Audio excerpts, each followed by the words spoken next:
Greetings, hi, and welcome to the Positive Tarot, right? So this is the second video on luck, right? Yes. I'm your hostess, Lesego, and welcome to the Positive Tarot. By the way, my name is Lesego. My name means lucky in my home language, which is Setswana. If I say Lesego, English translation, it means you are lucky. So when I say, hi, I'm Lesego, I'm saying, hi, I'm lucky, But yes, back to the cards. So I pulled out a card from the Moonology Tarot deck, and the one that came out was Luck is on your side. And I was like, okay, I love this. Let me just see what this other tarot deck is going to say about it. I was looking for only one card, and 4 came out. So I was like, no. I'm not about to make a 2-hour video talking about luck, so I will make 2 separate videos because this is a lot. And these cards have a lot of aspects to them, right? So when I shuffled these cards, when I was talking about luck, I actually asked specifically to get any aspect or any perspective, because I already had the card of luck is on your side, but then I just wanted to get more insight, right? Because there are many different aspects to even the same thing, right? Spirituality is broad like that. So anyways, how the cards came out initially, they came out like this, right? This one, I had even thought at first that, oh, my nails! Oh, damn it. You see, I'm gonna get back to my audios. But anyways, yeah, it came out like this, right? But I'm going to read these together in a way, right? All right, so let me just move them to the side. Excuse my nails. Oh my gosh, like I really need to pay more attention to this. I've never really been a nail person. I've never been that interested, but I guess because of the situation I'm in right now, doing tarot card videos, it's been over a year. I don't know why this hasn't sunk in yet, but hey, hands are important in this industry, apparently. So yes, the 4 of Wands is the card of celebration, right? In the Rider-Waite Tarot, there's like 2 people out here, or 4, I don't know, like this is just a celebration, okay? Yay, hippie hooray, right? And then here it's grapes and stuff, right? And the 8 of Cups is like the card of walking away, right? So you see this person abandoning whatever it is that they have, and they turn their back on it, right? So sometimes what you see is what a person has, but you don't see what they had to let go of, right? When you see somebody who is lucky, or actually, okay, I will talk about people who are lucky and then I'll talk about luck itself. Sometimes you don't see how much they had to let go of, right? And this person, by the way, isn't just walking casually at the park. No, this is a person who's climbing a mountain. How many things did you have to leave behind in order for you to be able to climb that mountain and reach the top and reach this state of happiness and celebration, right? How many things did you have to let go of? Sometimes there's something called an opportunity cost, right? Okay, so how I define luck, okay, it's not my definition, but it's the definition that I have accepted.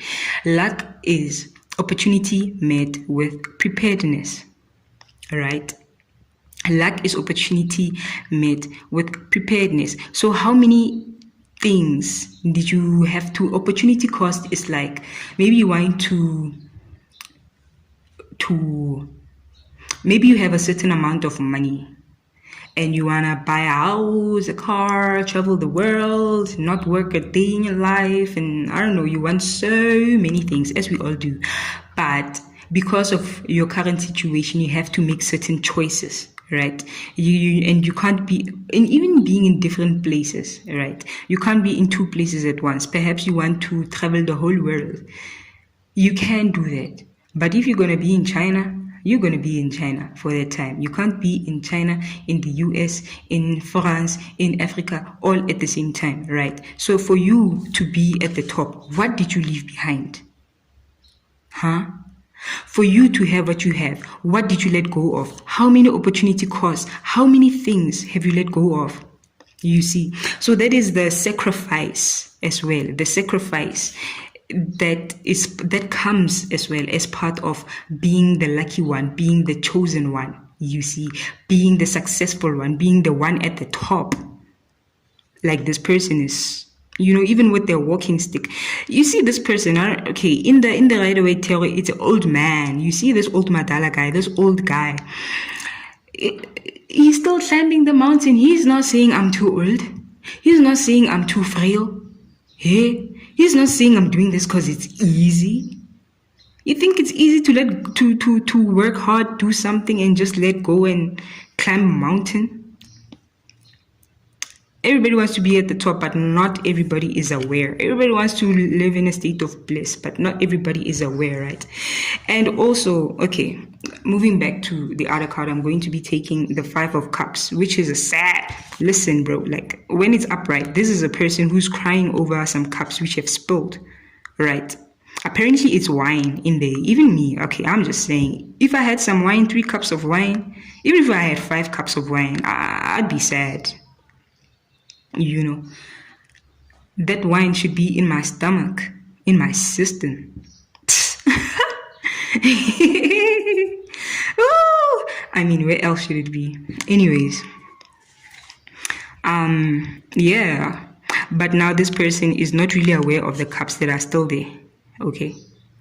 But now it's in reverse.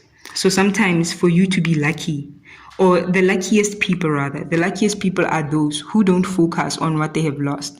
Or at least these nails are not tainted. Okay, cool. So sometimes you're gonna have to focus on the positive. Let's just say this is negative, this is positive, right? Sometimes there can be more negatives in your life than positive. Sometimes you might apply for a job and for 5 jobs and 3 of them are unsuccessful. Are you not going to, are you not even going to be excited to know that you have a choice between the 2 jobs that you want to take? Or if you want to be that person who works 2 jobs, hey man, there are your 2 jobs, okay? Hey, maybe this is a sign for somebody who is asking themselves if they should take a second job. If you can, why not?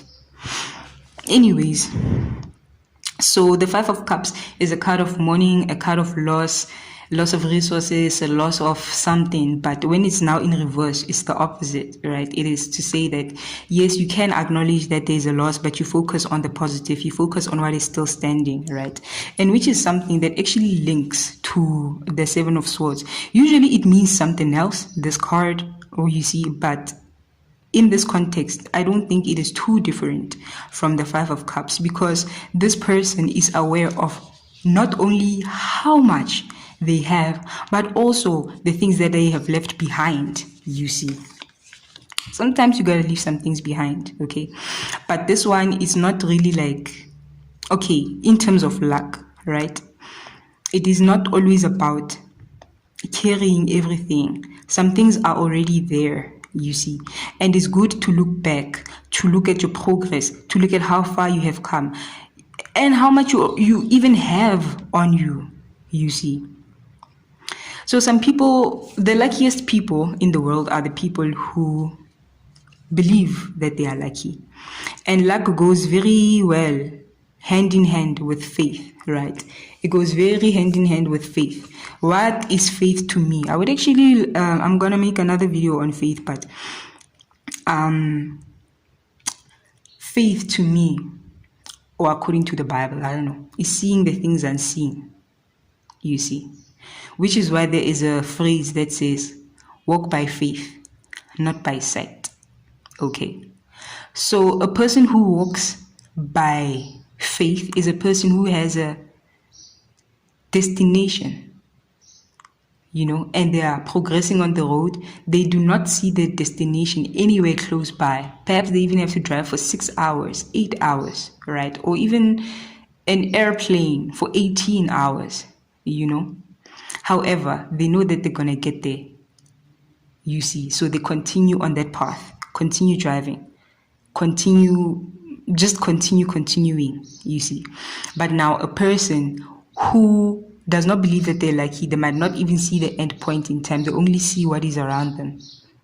How will you reach gold when you only see the ore, you see, or the ground? We're all walking on the ground, but some people are rich from what's underground, you see. Because somewhere, somehow, they believed something, even if they did research on it, because research, knowledge, and belief, they all go together.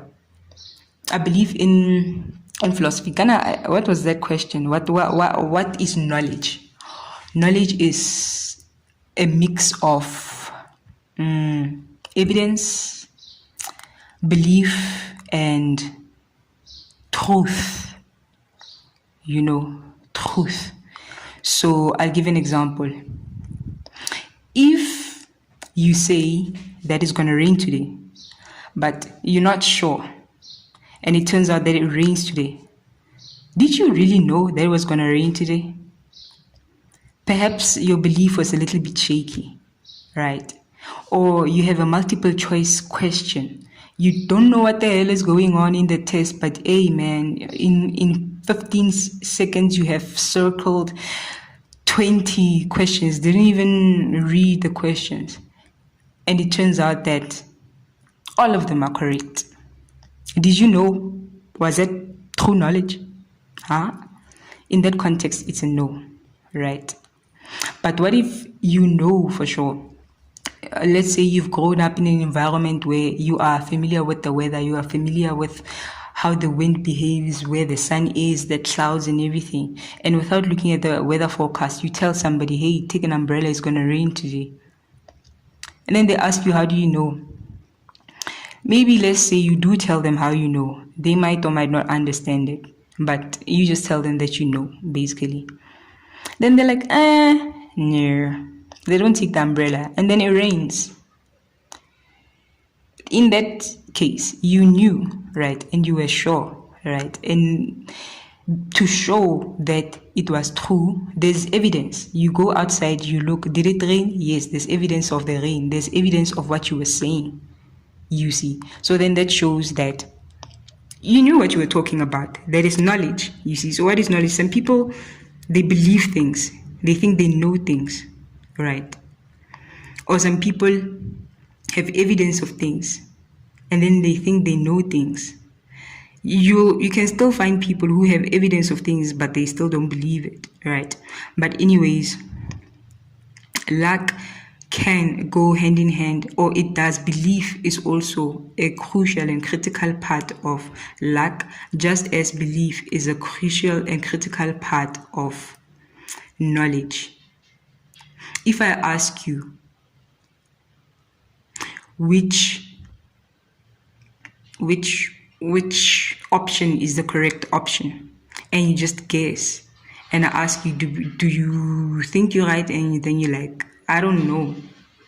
You just admit that you don't know. If you turn out to be right, that is not knowledge, right? So sometimes belief plays a much bigger role. And many times we believe certain things without even considering them. Obviously, when you go in a straight line to the door, let's say you're going to the kitchen. You know that when you walk down the passage, you're going to get to the kitchen. You believe that the kitchen is going to be there. You believe, but obviously that's not something you consciously think about. But belief plays a huge role, a huge role in what we achieve and in our lucky breaks as well. All right. So a whole lot of letting go and acceptance of loss, letting go of what you have, sacrifice also plays a part on the path to success due to opportunity costs, right? Sometimes we can't do everything at once. If you want to be the most successful lawyer, you might have to sacrifice certain things. And then at some point, some people will say, you have a lucky client, you got a lucky break, you got a famous, whoever, I don't know. Whatever can give you that big break. Nobody will acknowledge maybe how many times you had to do that same thing, how many years you've been at it, to get to the top of the mountain, how many steps you needed to take, how many losses you had to cut, because sometimes you just have to cut your losses. Sometimes you want to take everything, but you can't. Also linking to an opportunity cost, right? So you have to sacrifice. Luck does come with some sacrifice. If you are lucky enough to win a trip, a cruise ship to the ocean, for example. You're gonna have to sacrifice that day or that weekend and go there. Maybe you'll sacrifice petrol to get there, you see. Maybe you'll sacrifice some money to buy yourself, to have some pocket money, to buy some souvenirs, or to get yourself some nice clothes or whatever, you see. So yeah, there is a whole lot of letting go that is involved in living a lucky life, right? Everybody, I think actually this can be the card that can represent like, yay, woohoo, ha ha ha, nobody sees what is happening in the background, what you have lost, nobody sees what you had to leave behind, nobody sees all the steps that you needed to take to get to the top of the mountain, they only see this, right? Yeah, so there's so much to these things. There's so much to luck, so much to everything. But I'm going to be signing out here. Everything else will be redundant if I continue. Please check out my other luck video. If you have not subscribed yet, today is your lucky day because you have one more opportunity to do the right thing, all right? So please hit that subscribe button. And I assure you, you're going to get more beneficial videos from me. This is Lesego once again signing out, and good luck with everything that you're going to do, okay? Don't worry about everything that isn't successful. Just let it go, okay? There's 2 more. And sometimes don't worry about the 2 things that you got to leave behind. Amen. There's so much more that you have and so much more that is waiting for you there as well.